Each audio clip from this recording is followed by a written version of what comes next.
প্রিয় ভাইয়েরা, আজকে আমরা জানব প্রিয় নবী সাল্লাল্লাহু আলাইহি ওয়াসাল্লাম এর 40টি হাদিস। তাহলে চলুন নামগুলো জেনে নেওয়া যাক। রাসূল সাল্লাল্লাহু আলাইহি সাল্লাম বলেন, যে ব্যক্তি আমার 40টি হাদিস আমার উম্মতের কাছে পৌঁছে দিবে তার জন্য আমি কিয়ামতের দিন বিশেষভাবে সুপারিশ করব। 2.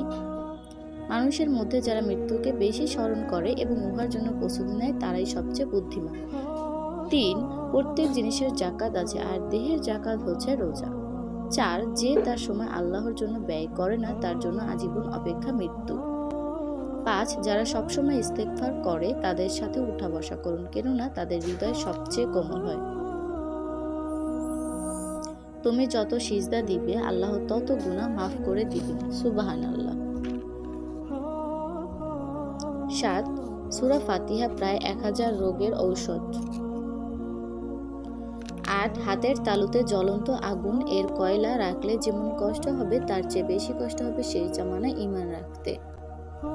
9. রোজাদারের জন্য প্রতিদিন জান্নাত সুসজ্জিত করা হয়। সুবহানাল্লাহ।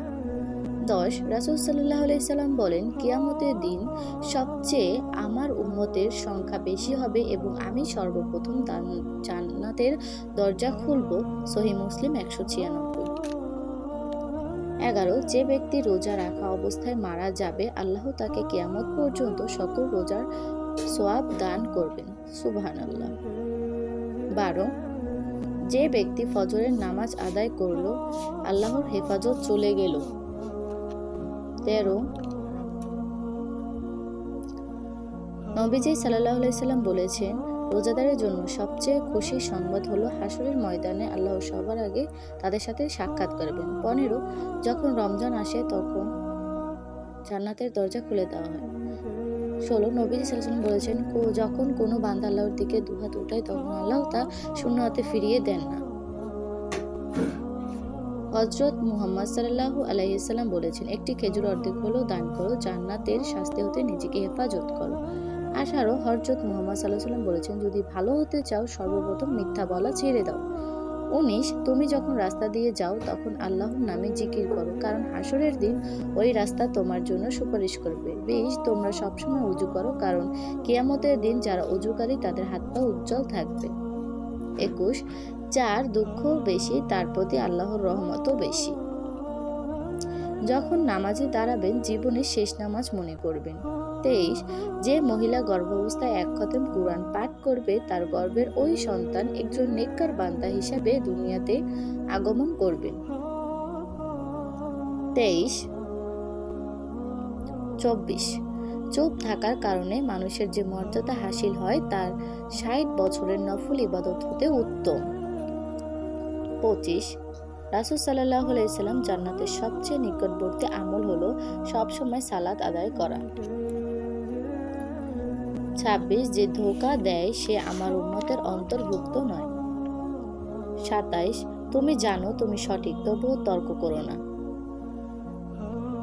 28. হযরত মুহাম্মদ সাল্লাল্লাহু আলাইহি সাল্লাম বলেন, তোমরা বিপদে পড়ে মৃত্যু কামনা করো না, বরং বলবে যে আমার জীবিত থাকা কল্যাণকর, ততক্ষণ আমাকে জীবিত রাখেন এবং যখন মৃত্যু আমার জন্য কল্যাণকর তখন তুমি মৃত্যু দাও। 29. সূরা ইয়াসিনকে কোরআনের হৃদয় বলা হয়। 30. হযরত মুহাম্মদ সাল্লাল্লাহু আলাইহি সাল্লাম বলেছেন, মায়ের একটি কষ্টের নিঃশ্বাস 60টি দোজখের চেয়ে ভয়ঙ্কর, আর একটা সুখের হাসি একটা বেহেশতের সমান। 31. যে অন্যের বাবা মাকে গালি দিল সে যেন নিজের বাবা মাকে গালি দিল। 32. রাসূল সাল্লাল্লাহু আলাইহি সাল্লাম বলেছেন, আমি যা জানি তোমরা যদি তা জানতে পারতে তবে নিশ্চয়ই হাসতে কম কাঁদতে বেশি। মানুষ যদি মৃত ব্যক্তির আর্তনাদ দেখতে পেত এবং শুনতে পেত তাহলে মানুষ মৃত ব্যক্তির জন্য কান্না না করে নিজের জন্য কাঁদত। 34. মহানবী সাল্লাল্লাহু আলাইহি সাল্লাম বলেছেন, সূরা ফাতিহা তোমরা ধীরে ধীরে পাঠ করো, কারণ মহান আল্লাহ নিজে তার জবাব দেন। সহিহ মুসলিম হাদিস 910। 35. হযরত মুহাম্মদ সাল্লাল্লাহু আলাইহি সাল্লাম বলেছেন, কিয়ামতের দিন যে জিনিসটি মুমিনদের পাল্লায় ভারী হবে সেটি হচ্ছে সুন্দর চরিত্র। আবু দাউদ হাদিস 4101। 36 কবরের ভিতরের প্রথম চাপ পৃথিবীর কষ্টকে হার মানিয়ে দিবে। 37 হযরত মুহাম্মদ সাল্লাল্লাহু আলাইহি সাল্লাম বলেন, যে ব্যক্তির অন্তরে এক সরিষা দানা পরিমাণ অহংকার থাকবে সে জান্নাতে প্রবেশ করতে পারবে না। সহিহ মুসলিম হাদিস 39। 38 কিয়ামতের দিন ওই ব্যক্তির জন্য সুপারিশ করা হবে যে প্রচুর শীত উপেক্ষা করেও ফজরের নামাজ আদায় করল। 39